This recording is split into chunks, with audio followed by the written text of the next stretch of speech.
Hi, everybody. This is your favorite podcast host, Tucker, coming at you with a quick message before we start the video.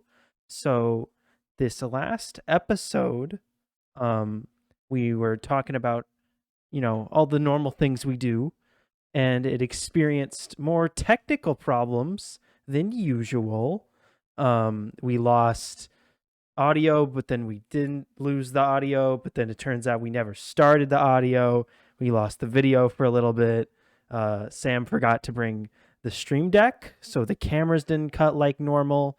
Patrick fell asleep while on the Discord call, so it was just a bad episode from a technical standpoint.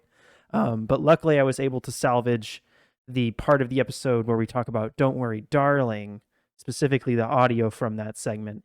So in lieu of a normal episode this week, you're just going to get that. Sorry to all of our loyal listeners.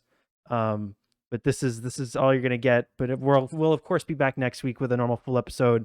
Unfortunately, we won't be able to talk about any of the topics we talked about in this lost episode, but it'll all be fine. You're gonna be okay. Okay. Enjoy this small video where we talk about Don't Worry, Darling. I'm gonna go edit the video now. Bye-bye.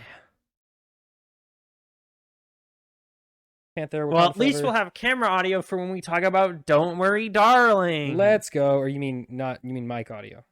Whatever. Who cares? Now I'm so upset right now. All right. Yeah. Sam, Don't Worry, Darling time. This movie. Wait, we didn't talk about Amuleto. Oh, we'll talk about that after. Okay, that's our big final drop. Yeah. All right. Don't Sam, Worry, Darling. We're a week late to this.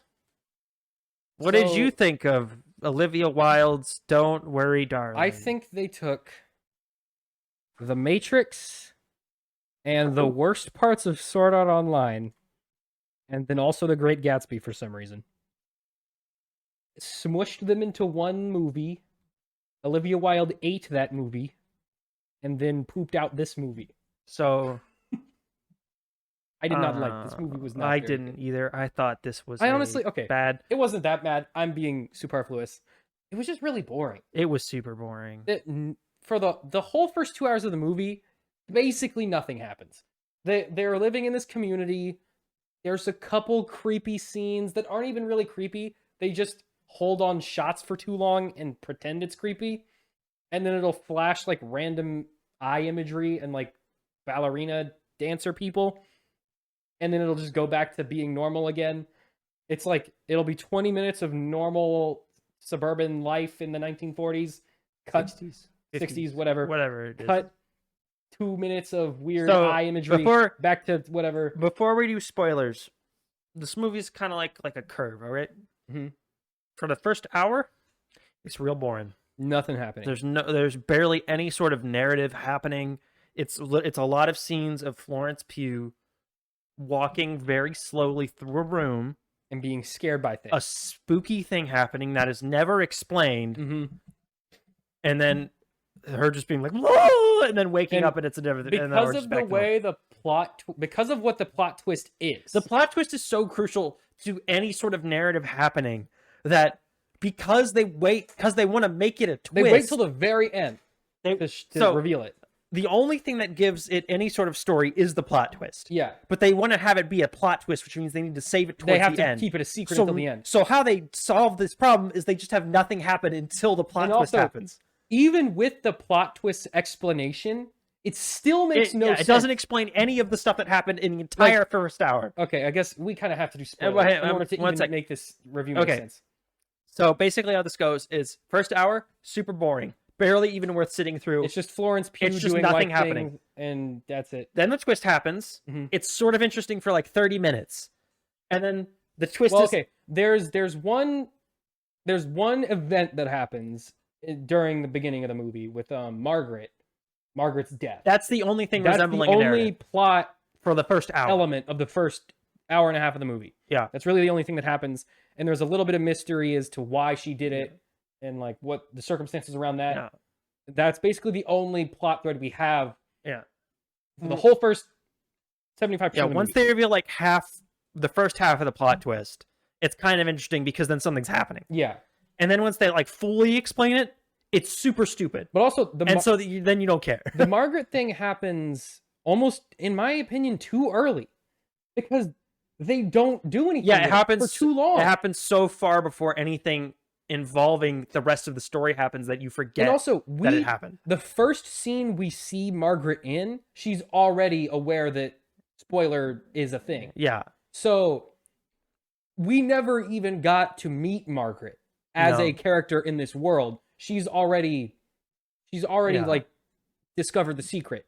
And so we don't know who this is. Yeah. And then she kills herself and we're like, what's happening? Who even are you? Well, like, I don't know who you are. And they're like, what's going on? And then they're like, how about we wait 40 minutes to tell you? And then they just like, it's like Florence Pugh like cooking.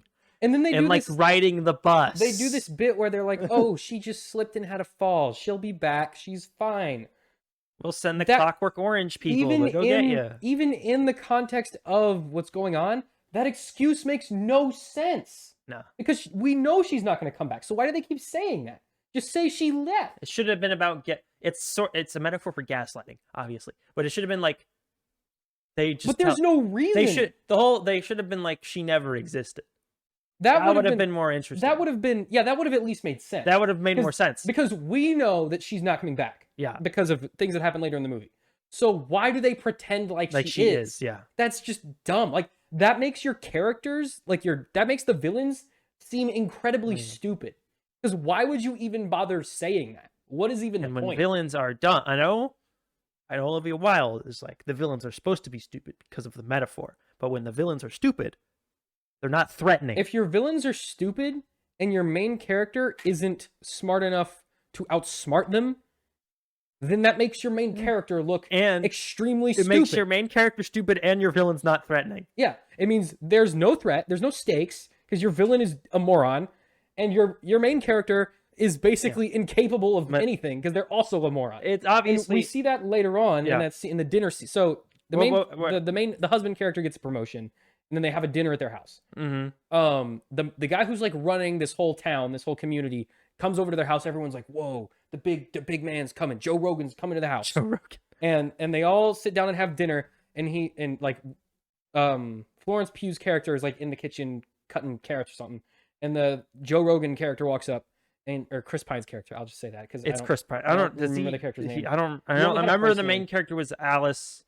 It was Alice and Jack, I think. Jack, yeah, that's probably. Anyway, main Chris Pine walks up and goes, "Hey, I know you know the truth. You know the truth. I'm gonna get you. I hope you got some crazy stuff pulled out to defeat me." And then there's some yelling. And then they go to the kitchen. She goes, "Hey, don't you think it's a little weird that things are weird around here?" And then one of the other wives goes, "You're dumb. You're stupid. You're a stupid idiot." And then the party ends, and he goes, "Wow, your plan sucked." And then that's it. And it did. It was a terrible plan. Her plan did suck. That made no sense. Anyway, before we fully get into spoilers, I just want to say the movie is not subtle at all.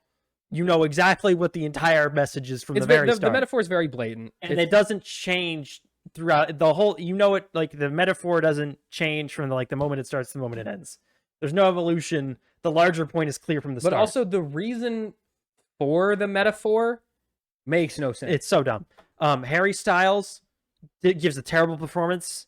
He's not a good actor. Now, okay, I will say, in the scenes where he's supposed to be like the happy sort of doting husband character, I think he plays those scenes well.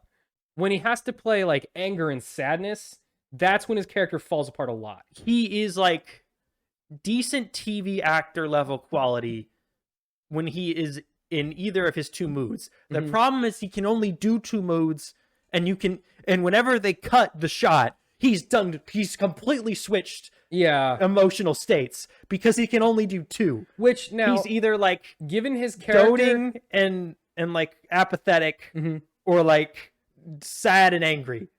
Now given that's it. I think his character is supposed to be sort of emotionally unintelligent. That's the other one. Yes. I think his character is supposed to be emotionally unintelligent. I think that's part of his character. So the fast switches between emotional states, I'm fine with. It's the fact that Harry can't do Styles angry isn't very dialogue well. good at presenting anger or sadness in a realistic way. In his face, It or in comes his off voice. as his voice is very. It doesn't sound right. His face is not. It very much looks like someone told him what to do, but he didn't know how to do it well. Yeah. If he, I feel like he could have done well if he had a little bit more coaching. I think or a Olivia little bit more Wilde time. probably told him, "You're angry in this scene," and he went, "Okay," and then so he yelled. It was, but he didn't really know why he was yelling. It was very George Lucas-esque. His performance, faster, more intense. His performance gave off George Lucas vibes. Faster, more intense. Which, and I think his performance is worsened simply by the fact that his scene partner in almost every single scene he's in is Florence Pugh, and she's very talented. And who's an incredible actress, and he's Harry Styles, who has never acted in a movie before. Who's been in like before. 2 things. Yeah. So I don't really. That's not his fault. But if you're gonna get like singer celebrity to like sell tickets, and you're gonna put him across like one of the best working actresses in Hollywood, he's not gonna look good while acting. No, I will say everyone else's performances, everyone else is really good. Everyone else is fine, except I think Margaret was a little off. But that's kind of the point. But that's not really the actress's fault. It's more that the character didn't make any sense to begin with. Yeah, Olivia Wilde is probably like the 3rd or 4th main character. She's fine. But like the Chris Pine is fine. Gemma Chan's in it. She doesn't do anything. The sort of like drunk neighbor wife character. Yeah, she's that funny. Was Olivia Wilde. She's good. Yeah, I liked her a lot. Or the pregnant one. Which one? The pregnant one was good. She Was did a good job of playing like that one friend that they have to be friends with, but they don't actually like. Nick Kroll's I thought that dynamic was actually pretty funny for 5 minutes. All the husband characters I think were pretty good. They didn't have a lot of screen time, so it didn't really matter. No one really does. Again, it's a lot of shots of Florence Pugh walking through a room and then a spooky thing happening. No one else really does a whole lot. Florence Pugh slowly walking. Yeah. That's the majority of the movie. Spooky imagery. Yeah, or spooky thing happen. Sam, would you recommend Don't Worry, Darling? If you want to see it, I would recommend you wait for it to come out on streaming so that you don't waste money. Because I feel like a lot of people are going to like this movie. And there are a lot of good things this movie does well. This movie does do a lot of things well. I think the design was very good. I think the cinematography in general was well done. Well done. The production quality was very good. Costume design was great. Most of the performances, aside from Harry Styles, very well done. And if you enjoy, if you find the sort of political commentary interesting, you'll probably like the movie as well. But I will say, if you are going to see it, watch it on streaming, because this movie will bore most people who watch it. Yeah, and that way you don't waste your money. Once it comes to streaming, you can just fast forward. You can fast all forward the time wasting and get to the actual story. Fast forward through the first hour and a half, and then watch the actual movie. Yeah. Let's talk about spoilers. So now, I was gonna say I don't recommend you see this. Yeah, it's not great. It's Florence Pugh's really good. But if you're a big Florence Pugh fan, it's good. I kind of feel bad for Florence Pugh because I feel like she's like always really good in things, and then the things that she's in is not good. The same what happened with Black Widow. Yeah, like, she was really fun in that movie. She's really great, and that movie is just so boring. Bleh. Yeah. Anyway, I don't, at least not in theaters. But now let's get into spoilers. So plot twist. So the twist. Sword Art Online. That's the plot twist. So the wives are stuck in a simulation. So it's okay. So Florence Pugh's character's name is Alice. Is married to Jack, right? I don't know if they're married in the real world. They might just be dating. You know, they were in a relationship. Live together. Yeah, they live together. She's a surgeon, and he is unemployed. He's a gamer. But he doesn't start off that way. He's an incel. He doesn't start off that way. No. We see in a couple of flashbacks before he loses his job. And then he becomes just sort an of incel. has trouble like recovering from that. Yeah. And then he sort of grows a becomes neck crazy. beard and starts wearing glasses, and that's where it goes downhill. Yeah, then he drinks too much gamer juice. He becomes he becomes pathetic, and he gets upset that his girlfriend's not around him all the time, and so he listens. Okay. His character's motivation. Just give me a second. The worst I've ever seen. Because he wants to control. So he's sad because he lost his job, and he becomes an incel. And so he listens to a bunch of... He listens to what the director said were Jordan Peterson podcasts. He clearly has never... She's clearly never even heard him talk. Yeah. But we'll get to that in a minute. But he listens to a bunch of sexist podcasts who then like convert him to like the idea that he has to like completely control his wife. He listens to too much Andrew Tate. And that in this universe, not only does Andrew Tate have a podcast, he also has a secret underground VR world. He runs Sword Art Online. Where this is Andrew Tate mixed with Kayuba Akihiko from Sword Art Online. Where you can sign up and you can go You apply ultra realistic VR world where it erases, where you plug your girlfriend in. It erases her memories. You put her on an IV. It'll erase her memory of before she was in the simulation. And then she'll live there in the 1950s world. And then you just plug in whenever you want to, and you go in there with her. And you have to like sign up to like take care of her real body now that she's like permanently in. You Sword Art Online. Plug her into the IV, and then also apparently you have to get like bed sheets and hang them around your bed that you're plugged her into, and like, you have to project insane black and white video of synchronized swimmers. Synchronized swimmers from the 1950s. Yes. That's apparently necessary for the program to work. And it repeats the same 2 clips of synchronized swimmers and those like performer girls blowing a kiss. Yeah. Now, a bunch of women may be missing because they're now permanently trapped in this virtual reality world. And none of their families seem to notice. None of the families, their coworkers, their neighbors, police, the FBI, who would definitely nobody notice. And this is an online program, so they would definitely know it exists and be monitoring it. We know that there is at minimum 30 women in this system because we know there's when Jack logs on for the first time, it says there's 72 active players online or whatever. Now, if we assume that that's everybody, which it probably isn't, but if we assume that that's everyone in the system and we assume half of those are women, then that means there's at least 30 some odd women in this simulation, and not a single person is wondering where these people are. No. And they're literally all, as far as we know Alice is, they're all just at home, just like chained up all day long. Yeah. And like, presumably atrophying. And like their families don't call them. The coworkers don't go, hey, remember this valuable surgeon who worked 70-hour shifts and who has now not responded to phone calls in 3 months? The guy who owns the property they live in doesn't go do an inspection.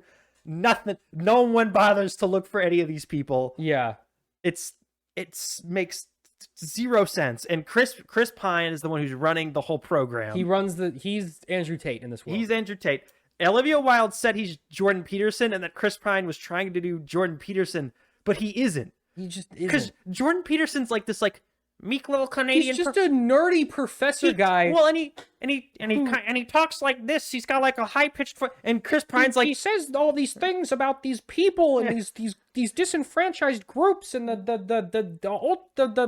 dating hierarchy system. Like that's how he talks. And then, but like Chris Pine's like this like brooding mastermind, and he's like just like yelling into microphones. He's more like Lex Luthor. Yeah, he's like, not doing that at all. I don't know what world. We are building a better world. We are the people who are driving society forward. So in order to escape the VR, if you die in the VR world, you die in real life. Because it's the Matrix. Well, the Matrix, if you die in the thing, you don't die for real. Yeah, you do. No, you don't. Yeah. I don't think so. No, because he dies, but he comes out. No, he doesn't die. He gets like shot a million times, and he comes out and he's fine. No, he gets. I think you can die, but you don't always. It's not necessarily a fact. I don't think you die in the Matrix. Because his girlfriend died in the Matrix, and she was fine. But that's because it's. So did he. They both died in the Matrix, and then they were fine. That was because they needed to make Matrix 4. But in the original Matrix, if you die in the Matrix, you die in real life. But anyway, that's not. If you die in this VR world, you die in real life because reasons. Even though. It's not like it's just like let's compare it with the next closest thing, which would be Sword Art Online, or literally any of these. They had a giant helmet, and when you died, it would fry your brain with microwaves, and you would die. And because the way the system worked is microwaves were what generated the world, like inside your brain. So they at least tried to have an excuse. And this one, it's literally just like a pair of goggles that holds your eyes open and plays like a video into your like brain retinas, I guess. Why on earth would that kill you? I don't know. It does. How does it kill you? Yeah, how does it kill you? Do you go brain dead? How does that work? Why? Why would you? How does it wipe your memory? And how did he get? Did he not? He would have had to. And this is the biggest plot hole in Sword Art Online, and it's a big freaking plot hole here too. Why would you make it do that? What if Microsoft made an Xbox, and when you die in Call of Duty, it shoots you on the couch. Why would you design it that way? You have to build it to do that. Yeah. Especially if you're going to live in it half the time. And if you have to apply to this group, which it's not shady, like he goes to a place where that's what it's for. It's like an office. The back alley. No. He goes to this building, and the office is set up for this thing. Like, they have ads for it in the window. Like, they're not trying to hide it. It's a thing, which means there has to be some sort of approval from some sort of, like, the FDA or some sort of the government's just letting people do slavery. They just were like, oh, you wanna make a brain zapper that'll just kill you for no reason? Sure. So you can trap your girlfriend in it permanently? Yeah, go right on the head. Fine, Jerry, man. I'm also a sexist. That would be like Sony making a PlayStation, taking it to the PSVR 3, taking it to the certification thing. They're like, oh yeah, by the way, if you play this game and you die, a gun will pop out of the side and shoot you in the face on your couch. But that's cool with you guys? Cool? At least that would explain why you die. Yeah. It's literally just like a VR headset. There's no way that would kill you. You know that bit from Rick and Morty where he goes into the president's office and he's like, if you touch me, you die. And then he touches him and he dies, and he goes, how did he die? He goes, he just died of death, instant. It's like, that's their excuse. You just die of death. What? Okay, if you're the creator of this program and you get in a car accident in the video game, you died in real life. That's dumb. Why would you program that in? There's no reason Especially if this world is entirely designed to be a fantasy. Yes. For the men who are participating. What a video game is. It is just a video game that your wife is also in. So why would you design a video game that murders you? What is the practical application what if your for the murder feature? Which she does. We'll get into that. So in the movie, Alice eventually does figure out that she's living in a simulation. She starts getting her memories back. She's realizing that there's some glitches going. I assume they're glitches. They never really explain stuff. There's some like weird why stuff. Are there earthquakes? The earthquakes they never. I think that's the Wi-Fi buffering. That's my theory. I think it was a combination of two things. I think one, she is suffering from mental strain from malnourishment. I think two, there's like glitches going on with the system, but that's like headcanon. That's me coming up with excuses for the movie. Which, I mean, to be fair, I do that with Star Wars too, so give them equal share and whatever. Anyway, that doesn't make any sense. They don't explain that. That's nonsense. Eventually, Jack, she knows, and she tells Jack. Jack already knows because he put her in it. Because he put her in it, and he's like, okay, we can get through this. Just we can get out of it. We'll work through this. And then he starts like strangling her or like bear hugging her for no reason, so that he can at all. So he can trap her. She's already trapped. So that scene makes no sense. And then she stabs him. But like his character has no reason or motivation to have done that. His character doing that because in that scene, she breaks down to him, he breaks down to her. It seems like they're sort of coming to an agreement, like, this thing happened, but it's we're gonna get through it. And then he just randomly decides, you know what? Nah, I'm gonna choke you out instead. For no reason at all. He's an emotionally fragile guy. That's dumb. And then she takes a cup or a beer bottle or something, some glass object, stabs him with it. Yeah. He dies. Then the neighbor comes running in just randomly. Yeah. Because they didn't make any noise. Because all he was doing was like hugging her, like crushing her with a hug. She was crying real loud. Yeah, but she was doing that earlier. And she didn't come in. And then the neighbor runs in, goes, oh my gosh, you killed him. By the way, I've known this whole thing was a simulation the whole time. Didn't tell anyone. Also, my kids are dead, I guess. Anyways, you gotta get out of here. And so she goes, okay, I guess I'll take Jack's car. She walks out, walks right past his car, stands in the middle of the road for a while, just kind of looking around. The other husbands are like, what's going on, Alice? Why are you bloody, Alice? What's going on? She goes, yeah, okay, now I'll go to the car. The antiviral software shows up.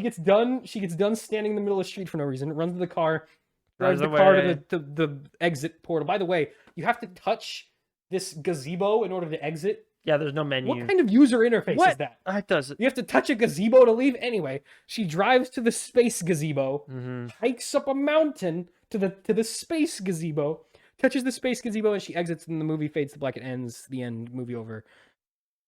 Makes no sense. It's so dumb. Oh, and Chris Pine's wife stabs him and goes, "It's my our turn." time now. No. She doesn't say it's our time now. She says it's my turn. Is that what she says? Yeah. Which, what on earth does what that are mean? now you gonna run Is this? she gonna do the same thing? Is she gonna trap men in here and have the women do it? Because let's be honest, most dudes would be 100% down with living in a video game and their wife providing everything for them.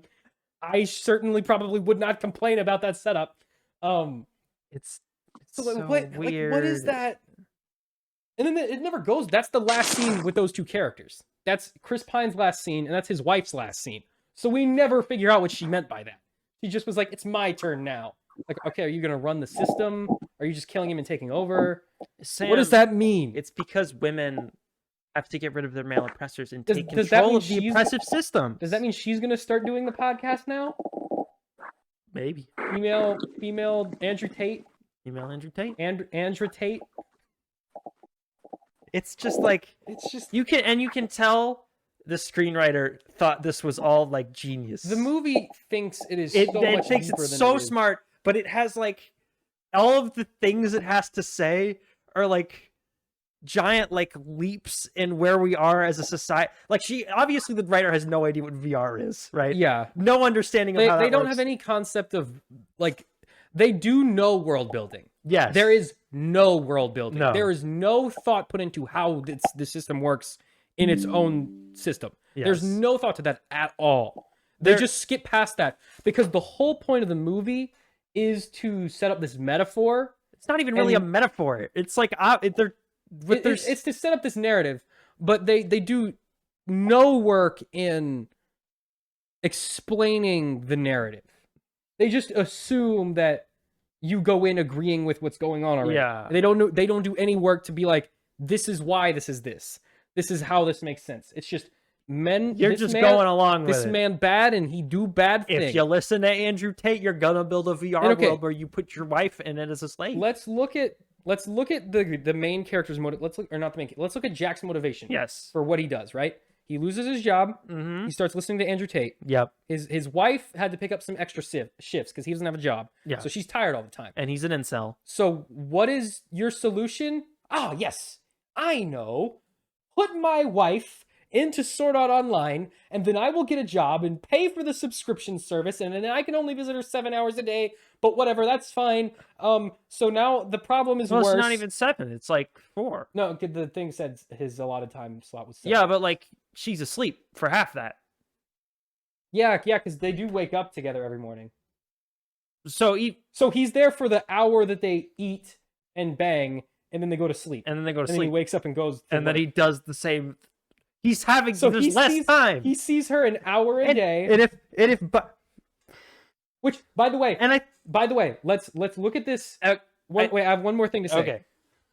If this whole VR thing didn't exist, because we know he can get a job because that's how he's paying for all this, why didn't he just get a job so she could work less shifts and then they'd have more time together? That's what I was anyways. So his plan is she's working too much, so he's gonna stick her in the VR world, so that he can be with her whenever he wants. Except for he can't, because now he has to go get a job. Which the whole reason she was working more was because he couldn't get one. Yeah, because he couldn't get a job. So apparently it wasn't that hard. So apparently he could get a job. He just didn't. He just didn't. But he did want the job. He didn't, because the whole reason he does this is because he wants to provide for her. But he didn't get it because he wanted to spend more time with her. But because he didn't have one, she was gone more. His plan makes no sense. This character, and I think might be the most poorly motivated villain in a movie I've ever seen. I think he's supposed to be stupid, but like there's like no logical way to get to that. No human being would come to that conclusion. But if they keep listening to Andrew Tate, this is really going to happen. This is a possibility. Yeah, that's what the writers trying to say. The men are going to build Oculus Quest goggles that kill you. They're going to chain you to your bed, lock you in a video game world, only visit you 1 hour a day, and you're going to have to make steaks all day long. Internet incels' dream is to live in an era without the internet. You're genius, guys. Way to go. It's They just would, so yeah. dumb. The commentary they're trying to put is that the people who live their entire lives on the internet want to live in a world where there is no internet and they have to do face-to-face social interaction. I think the thing was more about just men being. I know it's about control men. things. It's just, and I know us reviewing it looks like two men complaining about a movie that doesn't like men. But maybe like have it make sense. But there are movies that have similar messages to this. Yes. That present their ideas in an intelligent fashion. Much better way. And when you do a better job of building a world and making a good piece of art, the argument comes across a lot easier. Because if you get the audience to care about the piece of art, they will care about the message with it. But since the message was made first and the art second, it's harder to care.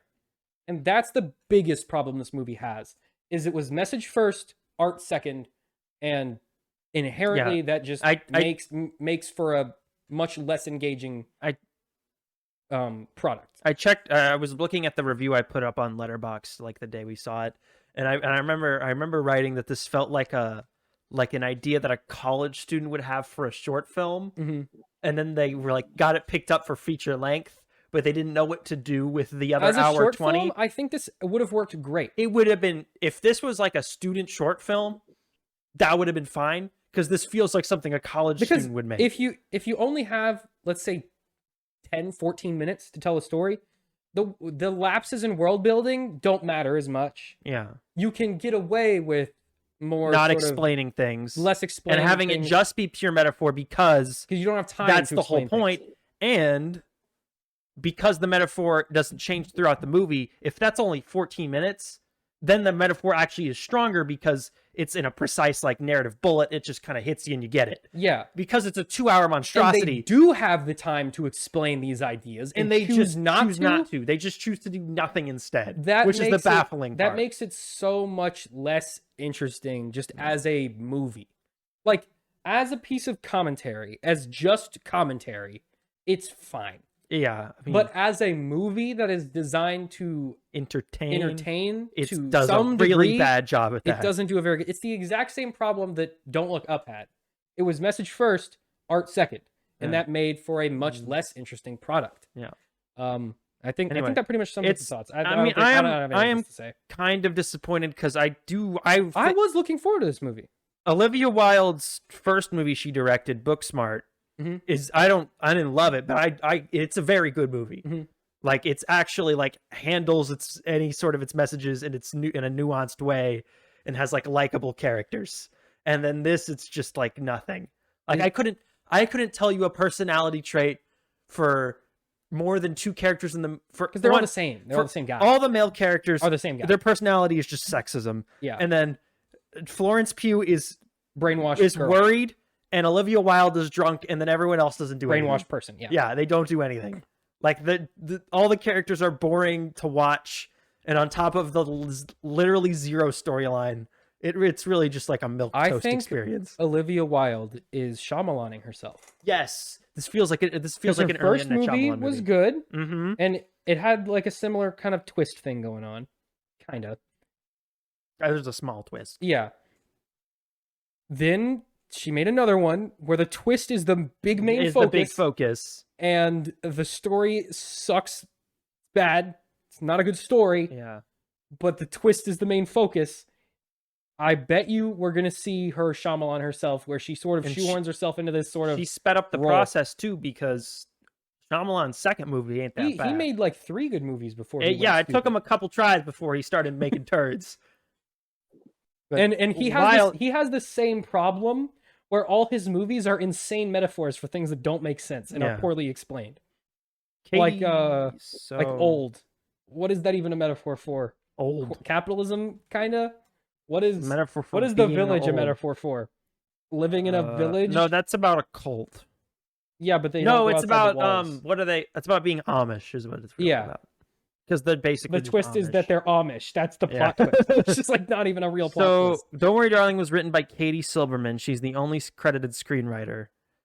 She was one of 4 screenwriters on Booksmart. See, I don't really think Which this was is her Olivia first movie. Wilde's fault because I don't think it was either. She didn't write I don't think it. the directing was bad. No, I think the directing it was good. competent. Yeah, it was good. I think the writing was bad. It's the writing. It's the script. So okay, so maybe I'll for your change next I'll one, change my yeah, because prognosis Shyamalan thing. wrote and directed all Yeah. this stuff. Maybe hire a different writer for your next one. Maybe get a different writer next time. Maybe have her do some like TV show episodes. Like most original movies, though, I'm glad it was made. I can't wait to see Rick and Morty do a parody of it in like 2 seasons. I don't think anyone's going to be talking about this in 2 months. Yeah, but Rick and Morty does that sort of thing where they. That's like, true. That's because they take a year to make episodes. Yeah. Anyway. All right. I think that's pretty much everything for Don't Worry, Darling.